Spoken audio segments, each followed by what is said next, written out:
سيئات أعمالنا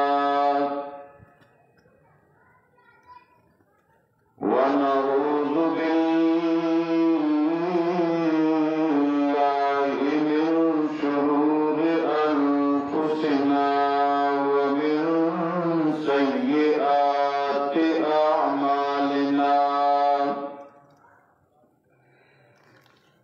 من يهده الله فلا مضل له ومن يضلله فلا هادي له وأشهد أن لا إله إلا الله وحده لا شريك له أبدي أزلي سرمدي لا أول له ولا آخر له لا ضد له ولا ند له ولا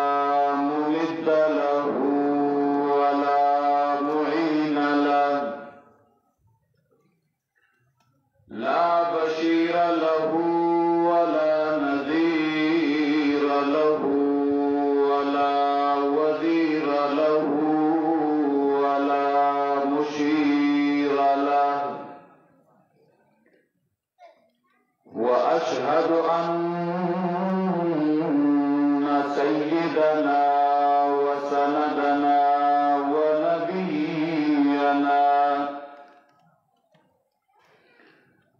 ونبينا ومولانا وأولانا وأعلانا وأجلانا وحبيبنا وحبيب ربنا محمدا عبده ورسوله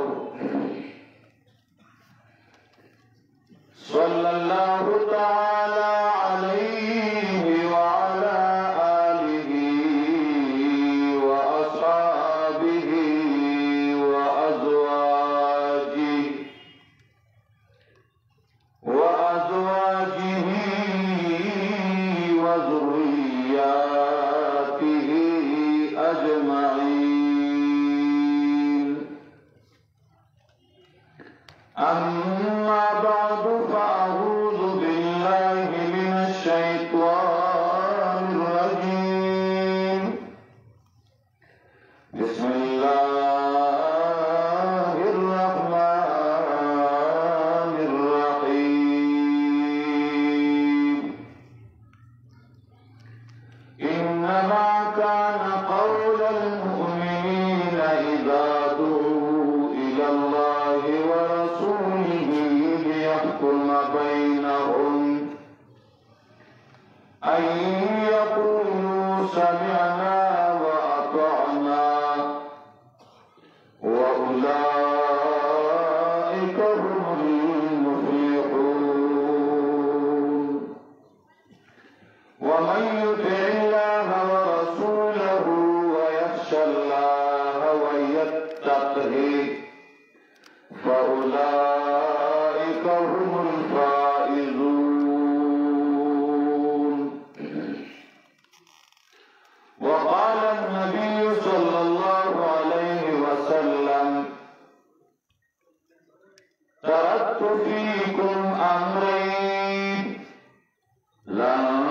تضلوا ما تمسكتم بهما كتاب الله وسنتي أو كما قال النبي صلى الله عليه وسلم انتهائی قابل قدر मुअज़्ज़ज़ उलमाए किराम और हाज़रीन व इज़्ज़तमंदो मुसलमानान वरुनो नन